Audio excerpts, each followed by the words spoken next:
Redevelopment in no way reduces or takes away from land development, क्योंकि क्या होता है कि जब रीडेवलप हम करते हैं, existing members take close to 40-50% of new FAR. उसके बाद जो बचता है इंक्रीमेंटल जो सप्लाई, वो काफी कम होती है। It is not a very large number two impact the existing market of pure land development. And वो एक वो सिटी की जो पूरी चार्म होती है, उसको खाली वो एड ऑन करती है। बिकॉज जब भी आप कोई रीडेवलप करते हो, हम्म। आप एक एग्जिस्टिंग डिलैपिडेटेड स्ट्रक्चर को निकाल के एक बढ़िया सी नई स्ट्रक्चर बनाते हो, which adds to the charm in the central part of the city. It in a way changes and makes the city to look new, and it brings this new it brings a new enthusiasm to kind of consistently keep a city young. That is why ji. redevelopment is something that government should always promote.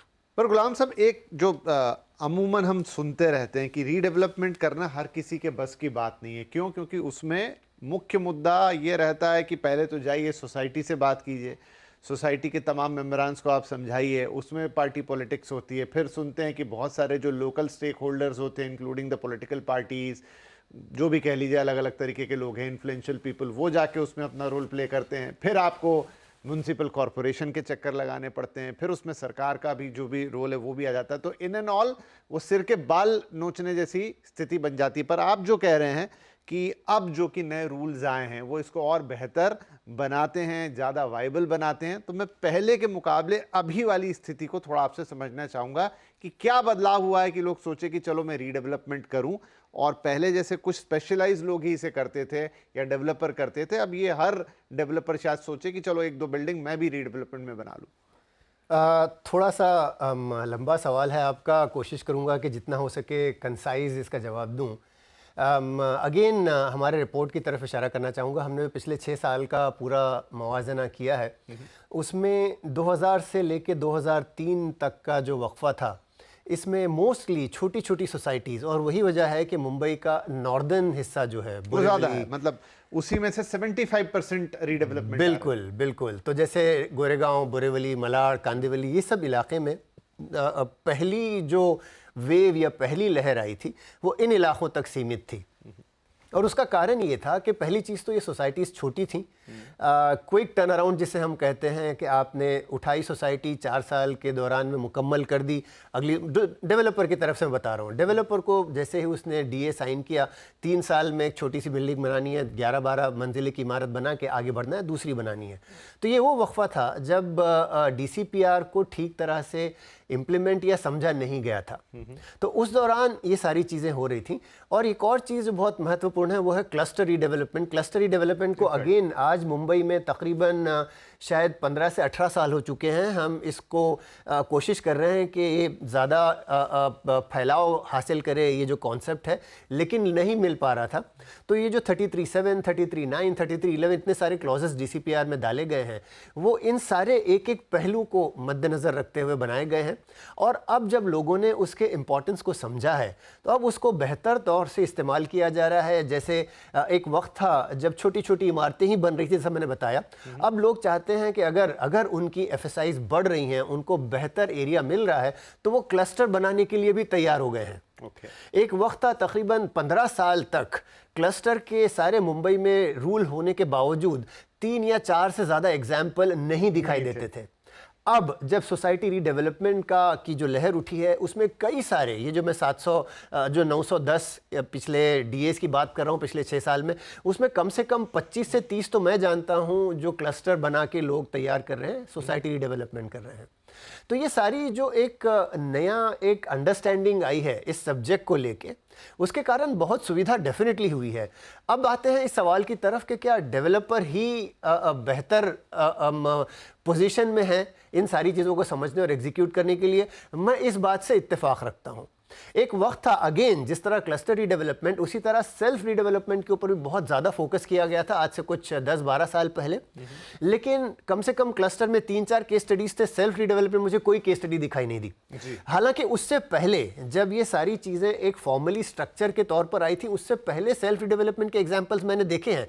उनमें से कुछ example हमने अपनी report में site भी किए हैं। जब गवर्नमेंट ने ये सारी स्कीम्स स्ट्रक्चरली इंट्रोड्यूस नहीं की थी, तब ये हो रहा था, सेल्फ रिडेवलपमेंट हो रही थी।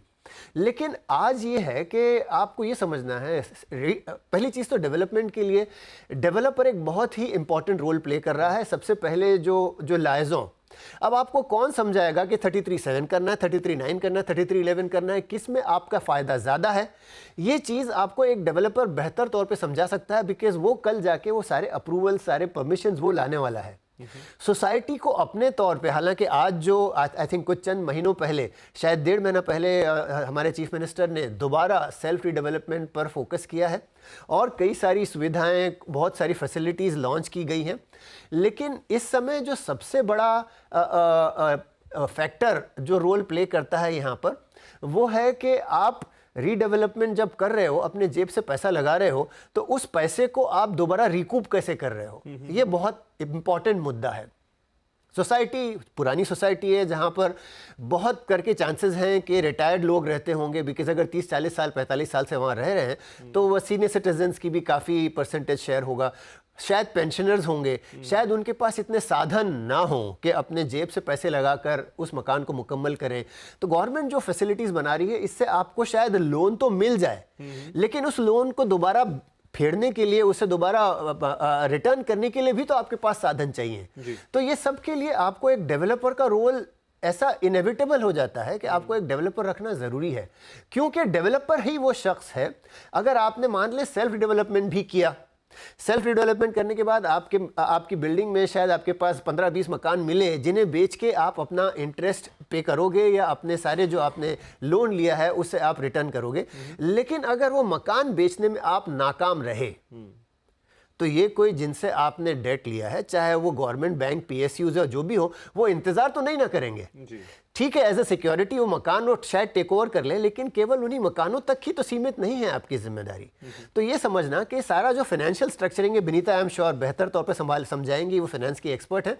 लेकिन ये जो डेवलपर रोल प्ले करता है, सबसे पहले फाइनेंसेस का, एग्जीक्यूशन का, मार्केटिंग का, ये सारे रिस्क एक इंडिविजुअल सोसाइटी को अपने तौर पे अपने कांधे पे उठाए फिरना बहुत कठिन है। और ख़ास तौर से इस बात को मद्देनज़र रखते हुए कि रियल एस्टेट साइक्लिक बिजनेस है, और अगर इस समय तेज़ी चल रही है, और जो कि चल रही है, हम देख रहे हैं पिछले 3-4 साल से लगातार तेज़ी बनी हुई है, अगले साल 2 साल में अगर मंदी आनी है तो सेल्फ रीडेवलपमेंट के जितने प्रोजेक्ट्स हैं उस पर जो इतना बुरी तरह से शिकंजा कसेगा कि उन सब के सब पर्सनल गारंटीज, पर्सनल जो उन्होंने जमा पूंजी शायद ज़िंदगी भर की है, वो सब उनके हाथ से छूट जाएगी और एक बैड एसेट क्रिएट होगा। तो इसके चलते मैं तो इस बात से पूरी तरह मुत्तफ़िक़ हूँ, इत्तेफाक रखता हूँ कि डेवलपर एक बहुत नेसेसरी इविल है, चाहे पसंद करें ना करें, लेकिन डेवलपर को दरमियान में रखना इन सारे चीज़ों को समझते हुए बहुत इंपॉर्टेंट हो जाता है।